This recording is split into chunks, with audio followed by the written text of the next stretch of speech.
Chẳng muôn pe để cho ta đón mê riêng sầm nùa môi đôi rọt đỏ thà tá nè na khla trong bàn dịch đây giờ lành nâng dịch đây sập bờ đôi mê riêng bao giờ chẳng những trong bàn từng óc nia mẹ đấy mình là cái trong là cái sạp tê hay còn mình là cái trong chụp cả lồng bạc nâng cả đại biệt biên đài thà nước bé đài chỉ vật dương trời bàn rùa nơ lơ lục cây ní dương đằng hoi thà cả nơi hot cả biệt biên cả đại dương trời su tròn trời bàn cát lại về khá dương miền Pành Ha đôi chỉ cả riêng dương sập ngay dương bay và pan nét dương có bông tập cho một cả riêng chẳng Pành Ha miền ấy khá đôi chỉ mê riêng trơn đôi chỉ cả bờ lóng dương chụp đào cả bờ lóng hơi chẳng dương trời tinh mê riêng trơn dương trời mơ mê riêng dương trời triềm đượcក្នុងការប្រឡងចំណែកឯពួកខ្ញុំទាំងអស់គ្នាដែលជាគ្រីស្ទៀនហើយយើងបានផ្អាកពីការសិក្សាប៉ុន្តែយើងក៏ត្រូវដោះស្រាយនៅបញ្ហាការងារបញ្ហាជីវិតដូចគ្នាដែរយើងដើម្បីរកអំណរសម្រាប់ជីវិតរបស់ខ្លួនឯងដើម្បីលើកទឹកចិត្តខ្លួនឯងគឺសម្លឹងទៅក្នុងព្រះបន្ទូលរបស់ព្រះអង្គអរគុណទោះបីបងប្អូនរវល់បងប្អូនត្រូវរៀនប៉ុន្តែយើងបានញែកពេលក្នុងការមកជួបជុំគ្នានៅពេលនេះហើយសាលាយើងទូចគ្នាយើងមានតិចប៉ុន្តែអរគុណព្រះអង្គដែលយើងអាចរៀនជាមួយគ្នាបានអញ្ចឹងកុំឲ្យខាត់ពេលវេលាចូលទៅកាន់មេរៀនរបស់យើងតែម្ដងសូមអាននៅក្នុងភីលីបជំពូក4ខ4ដល់ខ7ចូលបងប្អូនអរសប្បាយដែលរួមជាមួយព្រះអម្ចាស់ជានិច្ចខ្ញុំសូមជម្រាបបងប្អូនម្ដងទៀតថាចូលអរសប្បាយឡើងចូលសម្ដែងឲ្យមនុស្សទាំងអស់ស្គាល់សន្តានចិត្តសប្បុរសរបស់បងប្អូនព្រះអម្ចាស់ចិត្តយាងមកដល់ហើយសូមកុំខ្វល់ខ្វាយនឹងអ្វីឡើយផ្ទុយទៅវិញក្នុងគ្រប់កលៈទេសៈទាំងអស់ត្រូវទូលព្រះជាម្ចាស់ឲ្យជ្រាបពីសំណូមពររបស់បងប្អូនដោយអធិដ្ឋាននិងទូលអង្វរទាំងអរព្រះគុណព្រះអង្គផងធ្វើដូច្នេះសេចក្តីសុខសាន្តរបស់ព្រះជាម្ចាស់ដែលហួសពីការស្មានរបស់មនុស្សនឹងស្ថិតជាប់ក្នុងចិត្តគំនិតបងប្អូនដែលរួមក្នុងអង្គព្រះគ្រីស្ទយេស៊ូវមិនខានចឹងក្នុងព្រះគម្ពីរនេះបានប្រាប់ថាចូលឲ្យយើងអរសប្បាយជានិច្ចហើយចូលឲ្យយើងនឹងសំដែងឲ្យមនុស្សទាំងអស់បានឃើញអំពីសេចក្តីសម្លូតសេចក្តីស្រឡាញ់ការអត់ធ្មត់ការដែលចេះជួយគ្នាទៅវិញទៅមកដូចជាយើងបានដឹងអញ្ចឹងណាគ្នាយើងទៅរៀនយើងតែងតែជួយគ្នាទៅវិញទៅមកអញ្ចឹងក្នុងព្រះគម្ពីរបានប្រាប់យើងអញ្ចឹងហើយអ្វីបន្តទៀតថាចូលឲ្យអធិដ្ឋានទៅកាន់ព្រះអង្គនោះព្រះអង្គនឹងជួយការពារចិត្តគំនិតរបស់យើងអញ្ចឹងបានគ្រូលើកទឹកចិត្តឲ្យទាំងអស់គ្នាចេះអធិដ្ឋានទៅកាន់ព្រះអង្គទោះបីខ្លីវែងក៏ដោយយើងក្រៅពីរៀនយើងជាបងប្អូនជាបងយើងនៅក្នុងថ្នាក់រៀនយើងជាគ្រូនិងសិស្សប៉ុន្តែយើងក៏លើកទឹកចិត្តគ្នាអំពីព្រះបន្ទូលរបស់ព្រះថាចង់ឲ្យបងប្អូនទាំងអស់គ្នាចេះអធិដ្ឋានទៅកាន់ព្រះអង្គអរគុណព្រះអង្គដែលខ្ញុំឃើញតបភ្នែកបេចារាចេះអធិដ្ឋានស្រីនាងក៏រៀនអធិដ្ឋានបានខ្លះដែរ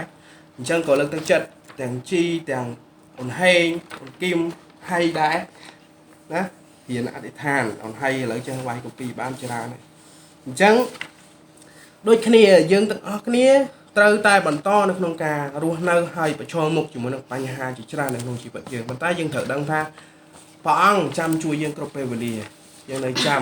ជ័យជំនះរបស់ដាវីតដាវីតច្បាំងឈ្នះមនុស្សធំដែលធំហើយពូកែកូលីយ៉ាត់អញ្ចឹងព្រះអង្គគង់នៅជាមួយយើងអាចឈ្នះរាល់ទាំងបញ្ហាជាច្រើនទាំងទុក្ខលំបាកផ្សេងៗផងដែរហើយយើងនិយាយចាក់ស្ដែងឥឡូវនេះគ្នាយើងចំនួនមានប៉ុណ្ណឹងអរគុណព្រះអង្គដែលយើងនៅជាប់ជាមួយនឹងព្រះអង្គហើយយើងបន្តទៅរៀនក៏ដូចជាយើងទៅធ្វើមកគុំព្រះនឹងអាទិត្យដូចគ្នាដែរអញ្ចឹងមិនថាយើងឈានទៅដល់ចំណុចណាទេទោះបីលំបាកទោះបីយើងត្រូវដោះស្រាយយ៉ាងណាប៉ុន្តែសេចក្តីសុខសាន្តដែលព្រះអង្គផ្ដល់ឲ្យយើងនៅពេលដែលយើងចូលទៅកាន់អគារព្រះអង្គគឺល្អប្រសើរហើយយើងត្រូវដឹងថានៅពេលដែលយើងទូលទៅកាន់ព្រះអង្គនឹងឆ្លើយតបនៅពេលវេលាណាមួយដែលសមរម្យពោះខ្ញុំនិយាយម្ដងទៀតថាផែនការរបស់ព្រះអង្គយើងអត់ដឹងទេយើងជាមនុស្សយើងអត់ដឹងទេអញ្ចឹង យើងសូមយើងមើលតទៀតណាគីមអាននៅក្នុងថេសាឡូនីកខ្សែទី1ខចំពោះ5ខ16ដល់18 ចូលមានអំណរសប្បាយជានិច្ចចូលអធិដ្ឋានឥតឈប់ឈរចូលអរព្រះគុណព្រះជាម្ចាស់គ្រប់កលៈទេសៈទាំងអស់ត្បិតព្រះអង្គសពព្រះអតីយឲ្យបងប្អូនដែលរួមជាមួយព្រះគ្រីស្ទយេស៊ូវធ្វើដូច្នេះឯង ចឹងយើងបន្ទាប់ពីយើងបានអានហើយណាព្រះអង្គថាម៉េចចូលឲ្យអរសប្បាយជានិច្ចចូលឲ្យយើងអធិដ្ឋានអត់ឈប់ឈរពេលអធិដ្ឋានអត់ឈប់ឈរមិនមែនមានន័យថាយើងដើរអធិដ្ឋានរហូតយើងអត់គេងយើងអត់ញ៉ាំបាយទេប៉ុន្តែកុំឲ្យយើងភ្លេចនៅក្នុងការដែលទូលទៅកាន់ព្រះអង្គនិយាយឲ្យសាមញ្ញទៅសំបីតែពេលវេលាដែលយើងបានក្រោកពីដំណេកមកនៅពេលព្រឹកវាជាការដែលសំខាន់ព្រោះថាយើងបានរស់សម្រាប់ថ្ងៃថ្មីអញ្ចឹងមានមនុស្សជាច្រើនដែលបានបាត់បង់ជីវិតនៅពេលដែលពួកគេសម្រានលក់គឺពួកគេមិនបានឃើញថ្ងៃថ្មីទេប៉ុន្តែអរគុណព្រះអង្គដែលយើងទាំងអស់គ្នាបានងើបពីដំណេកមកហើយបានបន្តក្នុងការដែលរស់នៅសម្រាប់ថ្ងៃថ្មីហើយព្រះអង្គថាម៉េចចូលអធិដ្ឋានទៅកាន់ព្រះអង្គជានិច្ចហើយចូលអរព្រះគុណព្រះនៅគ្រប់ការទាំងអស់មិនថាការទូចការធំទេមិនថាបងប្អូនប្រឡងជាប់មិនថាបងប្អូនបានបន្ទុកល្អបានបន្ទុកពេញយើងត្រូវតែបន្តអរគុណព្រះអង្គព្រោះថានេះជាប្រពោដែលព្រះអង្គដែលប្រាជ្ញាដែលព្រះអង្គបានប្រទានពរឲ្យយើងបានយល់អញ្ចឹងកុំភ្លេចណាក្នុងការអរគុណព្រះអង្គទោះបីយើងមានអាហារសពថ្ងៃក៏ព្រះអង្គជាអ្នកប្រទានឲ្យទោះបីយើងមានសម្លៀកបំពាក់ស្លៀកពាក់សមរម្យក៏ព្រះអង្គជាអ្នកប្រទានឲ្យយើងមានសមត្ថភាពនៅក្នុងការស្វែងរកនៅអាហារនៅសម្លៀកបំពាក់នៅការសិក្សាផ្សេងព្រះអង្គប្រទានប្រាជ្ញាឲ្យយើងបានស្វែងយល់អញ្ចឹងចូលអរសប្បាយហើយចូលអរសប្បាយនេះមានន័យថាមានអំណរហើយយើងបំភ្លេចនៅទុក្ខកង្វល់ព្រោះពេលខ្លះយើងដឹងថាយើងមានទុក្ខកង្វល់គ្រប់គ្នាប៉ុន្តែយើងត្រូវដឹងថាយើងអរសប្បាយក្នុងព្រះអង្គព្រោះព្រះអង្គសព្ហាតីឲ្យយើងមានសង្ឃឹមនិងមានប្រាជ្ញានៅក្នុងព្រះអង្គសូមមើលទៅក្នុងអត្ថបទគម្ពីររ៉ូមចំពោះ15ខ13 សូមព្រះជាម្ចាស់ជាប្រភពនៃសេចក្តីសង្ឃឹមប្រោះបងប្អូនដែលមានជំនឿឲ្យបានពោរពេញដោយអំណរនិងសេចក្តីសុខសាន្តគ្រប់ប្រការដើម្បីឲ្យបងប្អូនមានសង្ឃឹមយ៉ាងបរិបូរណ៍ហូរហៀដោយឫទ្ធានុភាពរបស់ព្រះវិញ្ញាណដ៏វិសុទ្ធបាទអញ្ចឹងយ៉ាងម៉េចព្រះអង្គថាឥឡូវនេះសូមឲ្យអ្នករាល់គ្នានឹងមានសង្ឃឹមសូមឲ្យព្រះបានប្រទានសេចក្តីសង្ឃឹមឲ្យយើងអញ្ចឹងធ្វើម៉េចដើម្បីឲ្យព្រះប្រទានសេចក្តីសង្ឃឹមឲ្យយើងសង្ឃឹមបានមានន័យថាយើងត្រូវបន្តទុកចិត្តព្រះអង្គយើងត្រូវបន្តក្នុងការមកជួបជុំគ្នាឲ្យបានញឹកញាប់ហើយទុកចិត្តព្រះអង្គហើយយើងត្រូវតែមានសង្ឃឹមឡើងថាបញ្ហាយ៉ាងណាទេខ្ញុំនិយាយត្រង់នៅពេលដែលឮដំណឹងថាសិស្សយើងកាន់តែតិចទៅខ្ញុំក៏ពិបាកចិត្តហើយខ្ញុំក៏ពិភាក្សាមួយយាយមួយកង់ថាឥឡូវយើងត្រូវធ្វើម៉េចតែយើងត្រូវដឹងថាព្រះអង្គរៀបចំផែនការសម្រាប់យើងអញ្ចឹងទោះបីយើងមានគ្នាតិចប៉ុន្តែសិស្សយើងសិតតែល្អមែនទេគ្នាយើងចេះអក្សរខ្មែរយើងចេះ design ម្នាក់មានគំនិត design រៀងខ្លួនអញ្ចឹងអ្វីដែលព្រះអង្គចង់បានថាឲ្យយើងមានសង្ឃឹមហើយយើងបន្តទុកចិត្តបន្តក្នុងការលើកទឹកចិត្តគ្នាក្នុងការរៀនសូត្រក៏ដោយក្នុងការយើងរស់នៅសាមញ្ញក្នុងជីវិតក៏ដោយមិនមែនយើងលើកទឹកចិត្តគ្នាទៅនៅសាលាទៅដល់ផ្ទះវិញយើងឆ្លោះប្រកែកគ្នាទៅដល់ផ្ទះវិញយើងយ៉ាងម៉េចប្រើពាក្យសម្ដីមិនល្អជាមួយគ្នានោះទេក្នុងនាមជាមិត្តភក្តិជាបងជាប្អូនយើងត្រូវល្អជាមួយគ្នាគ្រប់ពេលវេលាខ្ញុំដឹងថាបងប្អូននៅវ័យក្មេងពេលខ្លះយើងចង់លេងសើចជាមួយគ្នាយើងពេលខ្លះយើងចង់និយាយ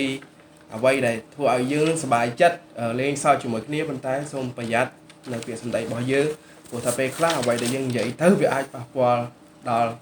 មិត្តភក្តិយើងដែរវាអាចអន់ចិត្តគ្នាវាអាចធ្វើឲ្យយើងនឹងយល់ច្រឡំអញ្ចឹងយើងនិយាយដោយការគិតនិងពិចារណាដែរណាហើយព្រះអង្គផ្ដល់សេចក្តីសុខសាន្តយ៉ាងពោពេញម្ដងទៀតភាពកក់ក្ដៅយើងទទួលបានពីអាណាព្យាបាលយើងទទួលបានពីសាលាយើងទទួលបានពីព្រះវិហារតែព្រះអង្គជាអ្នកប្រទានពរឲ្យយើងដែរអញ្ចឹងកុំភ្លេចក្នុងការអធិដ្ឋានមុនពេលគេងក៏ត្រូវយើងត្រូវអធិដ្ឋានដែរណាព្រះអង្គថាម៉េចសូមឲ្យយើងនឹងទទួលបានសេចក្តីសុខសាន្តនិងសេចក្តីជំនឿនឹងឲ្យបានរឹងមាំដែរអញ្ចឹងការជឿយើងជឿដោយអស់ពីចិត្ត មិនមែនគ្រាន់តែកាន់กระดาษអានហើយទៅផ្ទះវិញផ្លេចនោះទេហើយខកពីនេះជាមេរៀនមួយដែលខ្ញុំចង់លើកទឹកចិត្តដល់បងប្អូនយូរហើយប៉ុន្តែយើងរៀនមេរៀនផ្សេងច្រើនដែរអញ្ចឹងមកដល់មេរៀននេះខ្ញុំចង់លើកទឹកចិត្តថាយើងត្រូវតែកាន់ខ្ជាប់នៅសេចក្តីស្រឡាញ់សេចក្តីសប្បុរសនេះឯងទោះបីពេលខ្លះយើងទទួលបានការបំបាក់ទឹកចិត្តយើងទទួលបានមានន័យថា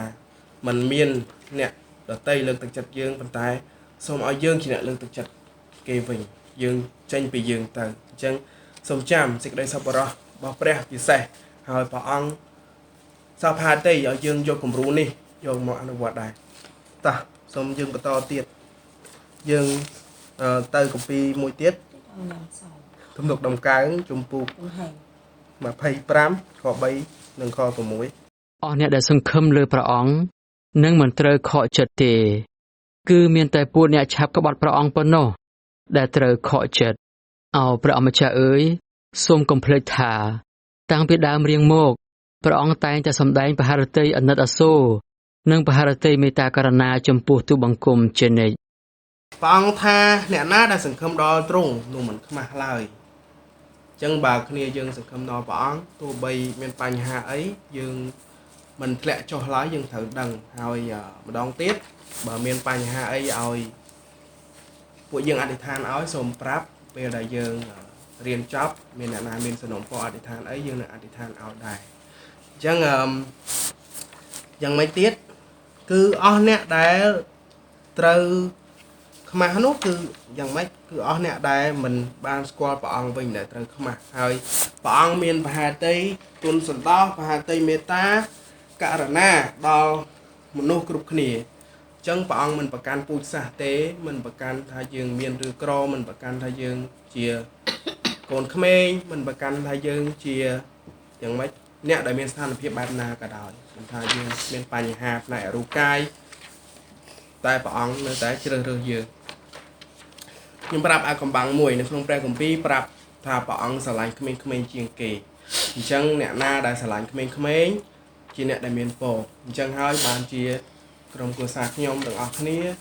តែងតែផ្ដល់សេចក្តីស្រឡាញ់និងផ្ដល់ការចែករំលែកទៅកាន់បងប្អូនទាំងអស់គ្នាតួយ៉ាងដូចជាការបង្រៀនខ្ញុំអត់បានទៅរៀននៅសាលាខ្ញុំរៀនតាមអនឡាញហើយវាលំបាកហើយនិយាយត្រង់មួយវគ្គវាអស់លុយច្រើនដែរប៉ុន្តែដោយសេចក្តីស្រឡាញ់ដោយការចង់ឲ្យបងប្អូនចេះទើបខ្ញុំយកអាចំណេះទាំងអស់ហ្នឹងយកមកប្រហាត់គ្នាយើងក្នុងតម្លៃមួយដែលយើងអាចរៀនបានរាល់ថ្ងៃនេះអញ្ចឹងយើងត្រូវដឹងថាយើងក៏ត្រូវតែកាន់ជាប់នៅគំរូទាំងអស់នេះដែរសេចក្តីស្រឡាញ់ការផ្ដល់ឲ្យគ្នាផ្ទះចិត្តគ្នាឧទាហរណ៍ម៉ាក់ប៉ាអ្នកនេះគាត់ចេញទៅធ្វើការអញ្ចឹងមិត្តភក្តិយើងនៅផ្ទះម្នាក់ឯងយើងសួរសុខទុក្ខយើងផ្ដល់បើខ្វះម្ហូបយើងចែកគ្នាហូបខ្វះបាយយើងឲ្យបាយគ្នាហូបទៅនេះជាសេចក្តីស្រឡាញ់ដែលយើងត្រូវធ្វើសេចក្តីមេត្តាយើងត្រូវតែមានចំពោះគ្នានិងចំពោះមនុស្សទាំងអស់ដែរព្រោះពេលខ្លះយើងដឹងថាមនុស្សធ្វើអាក្រក់ដាក់យើងប៉ុន្តែបើយើងកាន់ខ្ជាប់នៅចិត្តមេត្តាករុណាយើងមិនងាយបាក់ទឹកចិត្តនោះទេពេលខ្លះយើងបាក់ទឹកចិត្តមែនប៉ុន្តែយើងក៏នៅចាំពីសេចក្តីទាំងអស់នេះហើយយើងមានកម្លាំងឡើងវិញដែរពិសេសអ្នកដែលមានប្អូនទូចណាអញ្ចឹងអ្នកដែលមានប្អូនទូចដឹងហើយថាប្អូនយើងតែងតែអុកឡុកតែងតែធ្វើឲ្យយើងនឹងឈឺក្បាលពេលខ្លះម៉ាក់ប៉ាអត់នៅផ្ទះពិបាកមើលប្អូនអញ្ចឹងយើងត្រូវផ្ដល់ក្តីស្រឡាញ់ឲ្យប្អូនព្រោះពិបាកយ៉ាងណាក៏ដោយកុំឲ្យសាវាយប្អូនពេកណានេះនិយាយលេងខ្លះនិយាយមែនខ្លះ TikTok ឥឡូវយើងចូល TikTok ណា TikTok ខ3ពូពូពី3ខ4 5ប៉ុន្តែនៅពេលដែលព្រះជាម្ចាស់ជាព្រះសង្គ្រោះនៃយើងសម្ដែងព្រះハរតីសប្បុរសនិងព្រះハរតីស្រឡាញ់ចំពោះមនុស្សលោកព្រះអង្គក៏បានសង្គ្រោះយើងតាមព្រះハរតីមេត្តាករុណារបស់ព្រះអង្គគឺមិនមែនមកពីយើងបានប្រព្រឹត្តអំពើសុចរិតនោះទេព្រះអង្គក៏បានសង្គ្រោះយើងដោយលាងជម្រះយើងឲ្យបានកើតជាថ្មីនិងប្រទានឲ្យយើងមានជីវិតថ្មីដោយសារព្រះវិញ្ញាណដ៏វិសុទ្ធអញ្ចឹងយើងត្រូវដឹងថាព្រះអង្គហើយយ៉ាងម៉េចនៅពេលដែលព្រះអង្គសង្គ្រោះយើងមិនមែនការដែលយើងប្រព្រឹត្តល្អនោះទេមិនមែនការដែលយើងសាងអំពើល្អដើម្បីឲ្យព្រះអង្គបានសង្គ្រោះទេប៉ុន្តែដោយស សេចក្តីមេត្តាករុណានិងការទន់សន្តោសរបស់ផងព្រះអង្គវិញព្រោះថានៅពេលដែលយើងនៅជាប់ក្នុងលោកីយើងពីមុនយើងមិនអត់ដឹងមែនទេយើងតែងតែឮតំណតគ្នាមកថាម៉េចធ្វើល្អបានល្អធ្វើល្អទៅបានឡើងឋានសួគ៌ប៉ុន្តែនៅពេលដែលយើងជឿទៅព្រះអង្គយើងដឹងថាពីមុនយើងអ្នកមានបាបពីមុនយើងជាអ្នកដែលមិនបានស្គាល់សេចក្តីពិតប៉ុន្តែនៅពេលដែលព្រះអង្គសង្គ្រោះយើងយ៉ាងម៉េចយើងបានស្គាល់សេចក្តីពិតយើងជាអ្នកដែលរួចពីបាបអញ្ចឹងបានជាលើកទឹកចិត្តថាដើម្បីឲ្យបងប្អូនទាំងអស់គ្នាមានសុវត្ថិភាពផ្នែកព្រលឹងវិញ្ញាណបងប្អូនទាំងអស់គ្នាគួរតែពិចារណានិងសម្រេចចិត្តក្នុងការខ្លាយជាកូនរបស់ព្រះអង្គដោយយើងទទួលវិធីជាមួយទឹកខ្ញុំមិនមែនបង្ខំទេម្ដងទៀតប៉ុន្តែវាជាការរំលឹកហើយជាការបារម្ភទៅកាន់ព្រលឹងវិញ្ញាណរបស់បងប្អូនទាំងអស់គ្នាព្រោះពួកយើងសិតធំអស់ហើយយើងក៏មានការសម្រេចចិត្តដែរអញ្ចឹងនៅពេលដែលយើងទទួលវិធីជាមួយទឹកបាបរបស់យើងទៅប្រមាណនឹងត្រូវលាងសម្អាតដោយព្រះលិខិតរបស់ព្រះអង្គដែលតំណាងដោយទឹកទ្វាំងបាយជូរនៅពេលដែលយើងទទួលវិធីរបស់ព្រះអង្គម្ចាស់នៅពេលដែលយើងកាច់នំប៉័ងនៅថ្ងៃអាទិត្យនោះ ចឹងយើងចូលទៅបន្តទៀតប៉ុឡោះ3:12 ដោយព្រះជាម្ចាស់បានជ្រើសរើសបងប្អូនធ្វើជាប្រជាជនដ៏វិសុទ្ធនិងជាទីស្រឡាញ់របស់ព្រះអង្គបងប្អូនត្រូវតែកាន់ចិត្តអាណិតមេត្តាចិត្តល្អសប្បុរសចេះបន្ទាបខ្លួនមានចិត្តស្លូតបូតនិងចិត្តខន្តីអត់ធ្មត់ មួយទៀតទៅបាទមួយទៀត បាទខបន្ទាប់ម៉ាថាយ 5:7 អ្នកណាមានចិត្តមេត្តាករុណាអ្នកនោះមានសុភមង្គលហើយត្បិតព្រះជាម្ចាស់នឹងសម្ដែងព្រះハរតីមេត្តាករុណាដល់ពួកគេវិញ តោះអញ្ចឹងគ្រូសង្ខេបខ្លីចិត្តសម្លូតចិត្តទៀងត្រង់សេចក្តីមេត្តាករុណាព្រះអង្គថាអ្នកណាមានមេត្តាករុណាអ្នកនោះនឹងទទួលបានមេត្តាករុណាវិញអញ្ចឹងដូចនិយាយកាលពីមុនហ្នឹងណាថាឈ្មោះសាលាត្រូវបានយកអំពីម៉ាថាយនឹងឯងអញ្ចឹងសាលាមេត្តាករុណាយើងបង្ហាញពីសេចក្តីមេត្តាករុណាចំពោះគ្នាទៅវិញទៅមកហើយយើងត្រូវតែកាន់ជាប់នឹងអាចិត្តមានសេចក្តីស្រឡាញ់ការអាណិតចំពោះគ្នាទៅវិញទៅមកហ្នឹងអញ្ចឹងត្រឡប់មកវិញណាយល់ទាំងអស់គ្នាមានសេចក្តីស្រឡាញ់មានសេចក្តីមេត្តាករុណានិងចិត្តសម្លូតចំពោះគ្នាទៅវិញទៅមកព្រះអង្គប្រទានពរណាយើងបញ្ចប់